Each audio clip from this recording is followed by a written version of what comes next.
ఓం శాంతి. ఈరోజుటి మురళిలోని వరదానము: వికారాల రూపీ సర్పమును శయ్యగా తయారు చేసుకునేటువంటి విష్ణు సమానమైన సదా విజయీ నిశ్చింత భవ.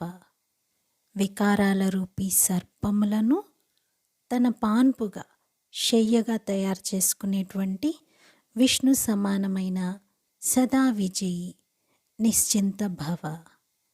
విష్ణువు యొక్క శేషశయ్యను ఏదైతే చూపిస్తారో అది విజయీ పిల్లలైన మీ యొక్క సహజ యోగి జీవితానికి స్మృతి చిహ్నము.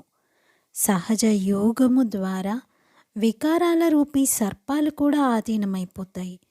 ఏ పిల్లలైతే వికారాల రూపీ సర్పాలపైన విజయాన్ని పొంది వాటిని విశ్రాంతి తీసుకునే పాన్పుగా చేసుకుంటారో వారు సదా విష్ణు సమానముగా హర్షితంగా మరియు నిశ్చింతంగా ఉంటారు. కావున సదా ఈ చిత్రాన్ని మీ ఎదురుగా చూడండి.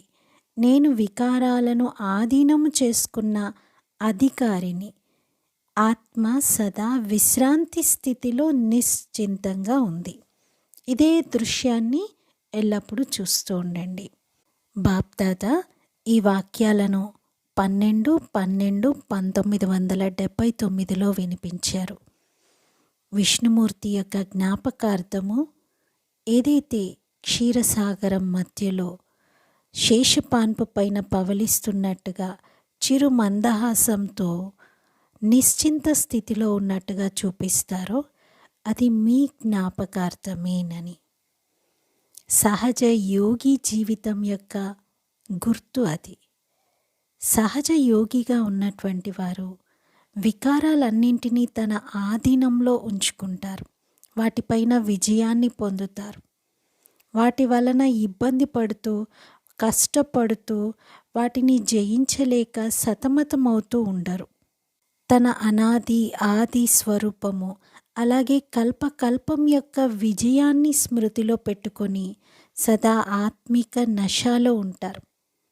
విష్ణుమూర్తిని హర్షితంగా ఉన్నట్టు చూపిస్తారు. సాగరం మధ్యలో ఉండి కూడా మొత్తం సంసారం యొక్క బాధ్యత ఉండి కూడా హర్షితంగా నిశ్చింత స్థితిలో ఉన్నట్టుగా చూపిస్తారు. చెప్తారు, నారదుడు అడిగాడంట, హే మహావిష్ణువు, మీరు సదా మీలో మీరే నవ్వుకుంటూ సంతోషంగా కనబడుతూ ఉంటారు, నిశ్చింతంగా ఉంటారు. మొత్తం లోకం బాధ్యత అంతా ఉండి కూడా ఇంత చింత లేకుండా చిరునవ్వుతో ఎలా ఉండగలుగుతారు అని. అప్పుడు విష్ణుమూర్తి చెప్తాడు, నేను సదా గీతా జ్ఞానం యొక్క స్మరణ చేసుకుంటూ ఉంటాను. దానిని మనన చింతన చేస్తూ ఉండడం వలన నేను హర్షితంగా ఉండగలుగుతున్నాను అని. వర్తమాన సమయంలో జ్ఞానం యొక్క మనన చింతన ఎవరైతే బాగా చేస్తారో, సదా జ్ఞానం యొక్క రహస్యాలని అర్థం చేసుకుంటూ డ్రామాలోని ప్రతి దృశ్యాన్ని చూస్తారో వారు సదా హర్షితంగా ఉండగలుగుతారు. విష్ణు సమానంగా.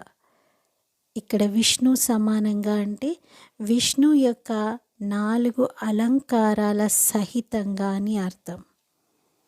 మనం నిరంతరం స్వచింతన స్వదర్శనం యొక్క చక్రాన్ని తిప్పుతూ జ్ఞానం యొక్క మంతన చేసిన విషయాలను అనుభవపూర్వకంగా అందరికీ ఈ కంఠము ద్వారా వినిపిస్తూ జ్ఞాన శంఖాన్ని పూరిస్తూ కమల పుష్ప సమానంగా పవిత్రమైనటువంటి జీవితాన్ని, న్యారా ప్యారా స్థితిని అంటే అన్నిటికీ అతీతంగా ఒక్క పరమాత్మకి ప్రియమైనటువంటి స్థితిలో ఉంటూ యోగ శక్తితో వికారాలపైన విజయం పొందినటువంటి స్థితిలో గదాధారిగా ఇలా జ్ఞాన స్వరూపంగా యోగ స్వరూపంగా ఉన్నటువంటి స్థితిలో మనం అన్నిటిపైన విజయాన్ని పొందగలుగుతాము. విష్ణుమూర్తి యొక్క శేషపాన్పు విశ్రాంతికి గుర్తుగా కాదు. సంగమయుగంలో అయితే ప్రతి క్షణం విశ్వ సేవలోనే మనము ఎముకలను ధారపోయాలి. కేవలం అది వికారాలపైన విజయానికి ప్రతీక, నిశ్చింత స్థితికి ప్రతీకగా చూపించడం జరిగింది. ఆత్మ సదా కర్మక్షేత్రంలో కర్మలు చేస్తూ నిశ్చింత స్థితిని, నిమిత్త భావంతో ప్రతి కర్మను బాబా స్మృతిలో చేస్తూ అనుభవం చేయాలి. ఈరోజు స్లోగన్లో బాబా చెప్పారు, బాలక్ మరియు యజమాని యొక్క బ్యాలెన్స్తో ప్లాన్ని ప్రాక్టికల్గా తీసుకురండి. ఏదైనా ఒక ప్లాన్ తయారు చేసినప్పుడు దానిని బాబా ఎదుట బాలక్గాయి సమర్పించి తర్వాత యజమానిగాయి కార్యరూపంలో దాన్ని పెట్టాలి. ఇలా రెండిటి బ్యాలెన్స్తో ముందుకెళ్ళాలి. ఓం శాంతి.